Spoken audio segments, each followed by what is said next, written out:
এই মাটির মানুষ অনেক প্রতিশ্রুতি শুনেছে, অনেক মুখ দেখেছে। একই সাথে দেখেছে দুঃসময় থেকে সুসময়ে কে তাদের পাশে ছিল আর কে শুধু ক্ষমতার পাশে দাঁড়িয়েছিল। এই মাটির মানুষদের মুখে হাসি ফোটাতে, ত্রিশালের বাস্তবতা মানুষের ভাগ্য বদলে দিতে একদিন স্বপ্ন দেখেছিলেন এক তরুণ। পেশায় তিনি চিকিৎসক, কিন্তু তার পেশার সীমানা কেবল হাসপাতালেই থেমে নেই। কয়েক দশকে যিনি পৌঁছে গেছেন ত্রিশালের মানুষের হৃদয়ে।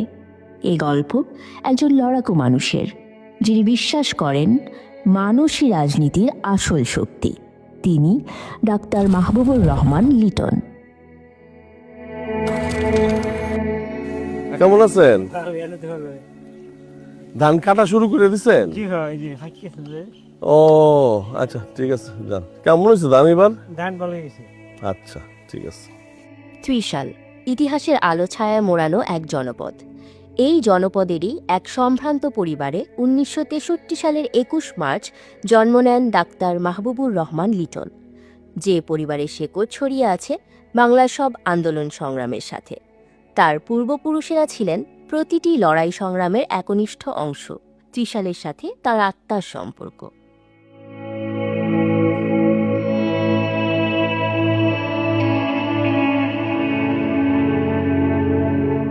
আমি মনে পড়ে আমার হেঁটে হেঁটে 1.5 মাইল দূরে গিয়ে স্কুল 11 আমি নরডেম কলেজ।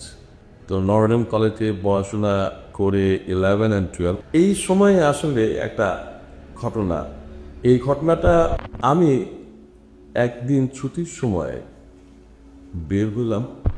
তো পরে গেটে এখানে এসে দেখলাম যে প্রেসিডেন্ট জিয়া এখান দিয়ে যাচ্ছিলাম। তো ওর মধ্যে আমি করলাম, সামনে গেলাম, সালাদ দেওয়ার সময় নাই, শুধু হাত দেওয়া। আমি তো হাত মিশটাই, আমার কাছে মনে হলো খুব নরম হাত।